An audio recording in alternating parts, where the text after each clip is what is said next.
Hey everyone, it's Michelle, the Dreaming Dilettante, and in today's video we're going to make this little pocket journal, and it holds tags, different pieces of ephemera, lots of different things, and I'm going to show you a flip through of the video.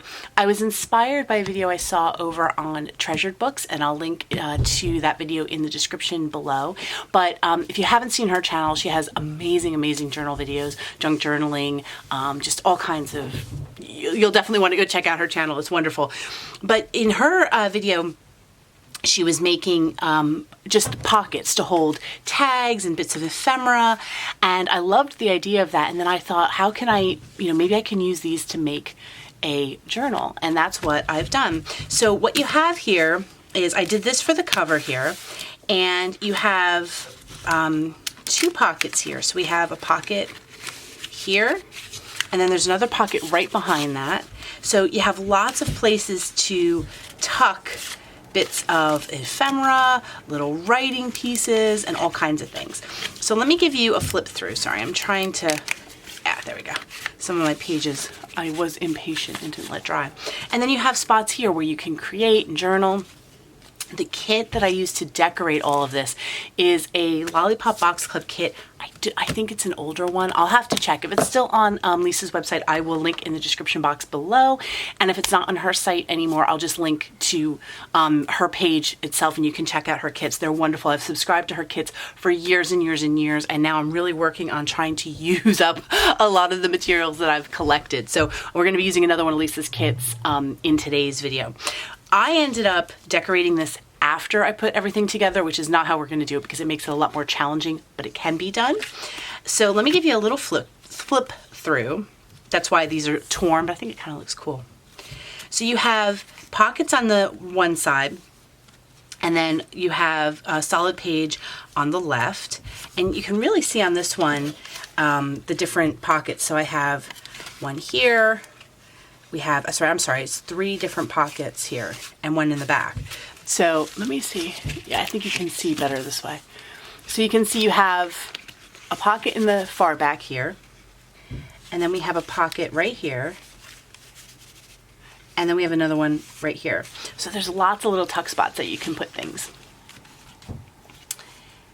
And then this, I actually used a piece of bag from the kit. So theoretically, you could have left that open too and put, I didn't, I sealed this down, but you could put a tuck spot back there too, if you felt like you needed another one. And this is a great way to use up if you have paper packs. Maybe you've started collecting paper packs and you want to use them up instead of kind of just having them and not knowing what to do with them. This will be nice because then you can have a nice little cohesive journal that you could use for pictures for if you have picnics this summer or just a day of photos. You can also use it for really anything, right? So you could just use it to document a vacation, some of your favorite things to do in the summer, a list of things that you'd like to do this spring or a summer, and like a bucket list of we'd like to go here, we'd like to do that, and then maybe you could put a photo after you've accomplished it. That might be a lot of fun. In fact, I think I might do that myself. Okay, so enough gibbering. What I'm using to make them, and to make the pockets themselves, it's really simple. I'm just going to zoom in just a bit so you can see the fold. The size paper you're using really doesn't matter. I'm using this book that I've been using for lots of different projects because I have it. And but you can use whatever you have on hand. You could use regular scrapbook paper, decorated paper if you want to do that. That would make it a lot easier. I'm just trying to use up some plain materials that I have.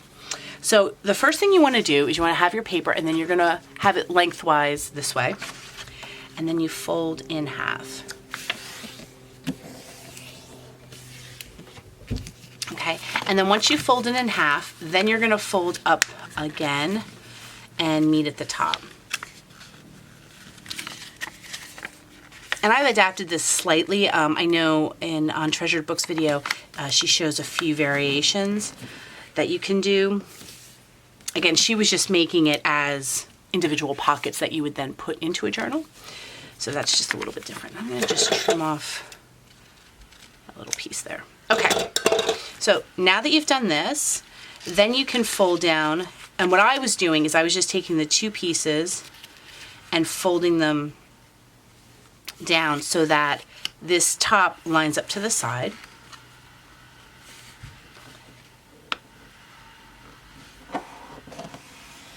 Okay.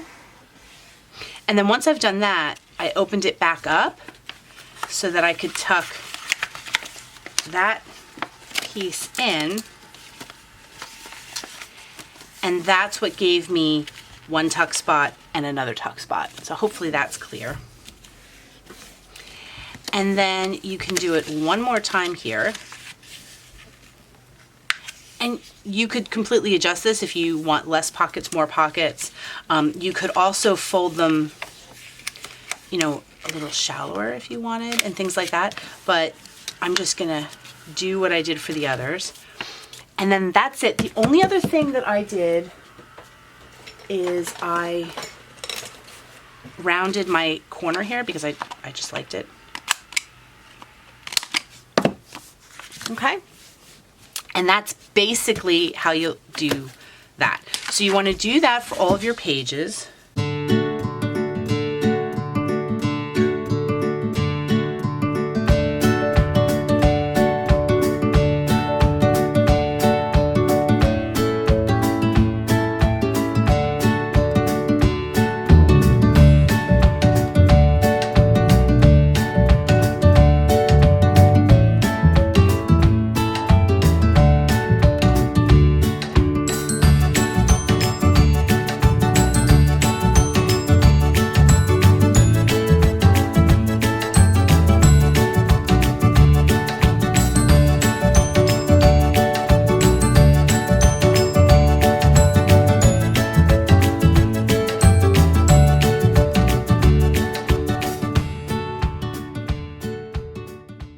Now that I have, I did 6 pages so that I can make an even journal. Because of the paper I'm using, it does make a fairly thick journal. You can see it kind of opens up a little bit when you add all your decorations, but you can determine how many pages you want. You could do 4. And actually, I might do 4 for this one. We'll see what happens. So now what I'm going to do is I'm going to decorate. The kit I am using is from Picnic in the Park. As I said, this is one of Lisa at Lollipop Box Club. This is one of her kits. And let's see. So we have, this one's strawberry, which I thought would be a lot of fun. A strawberry theme. So I might do 4 pages. We'll see how this all goes.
So I've decorated my 2 pages and they're still loose. So I'm going to show you how you can glue those together. And I'm going to use Fabri-Tac just because it's quick, but you just want something permanent and something that's going to be strong to hold all these together as you're, putting tags and different goodies in and out.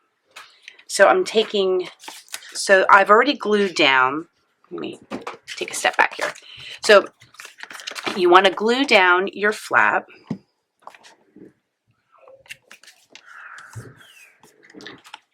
And then this one's already glued down because that's where I've decorated. And then I have one more flap here that I'm going to glue down. And then I'm going to open and put a little glue right here.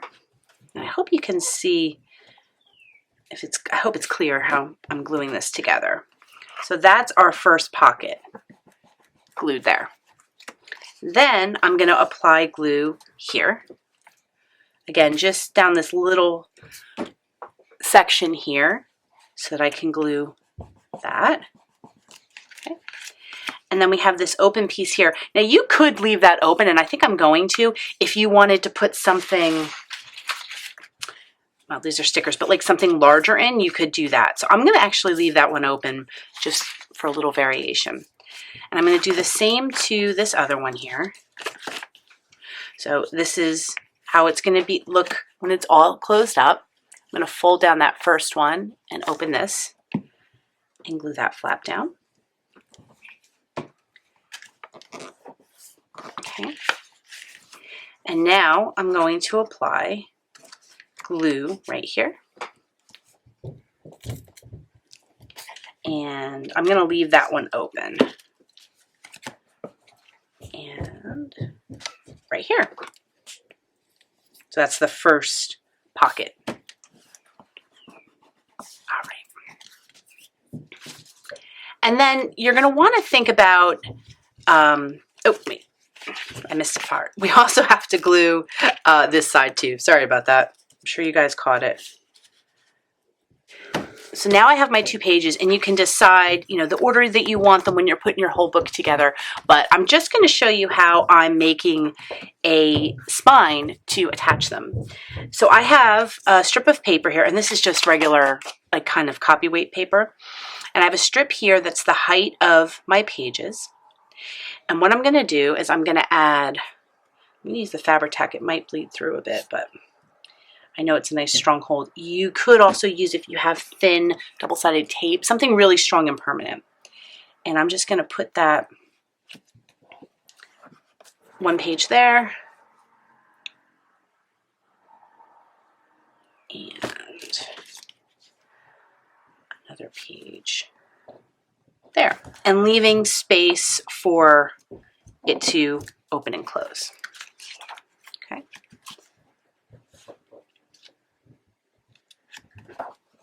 I'm just going to lift that, yeah.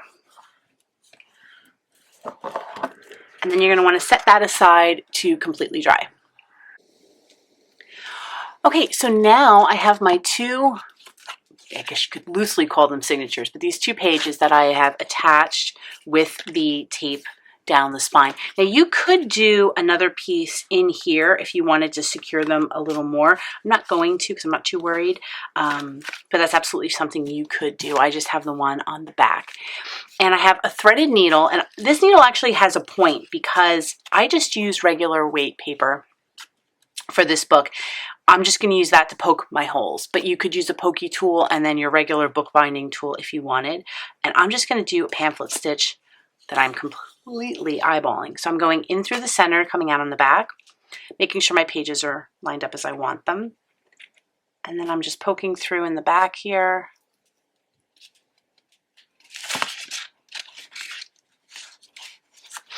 In the top. Pulling it through, leaving a tail inside. And then I'm going to go down from the inside of the bottom and out through the back again, pulling that tight. Then I'm going to go back in the same hole.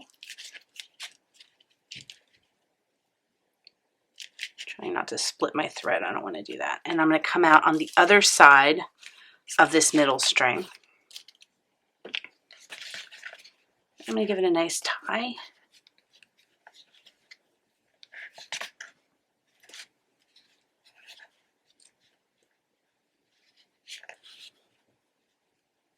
And I tie it twice.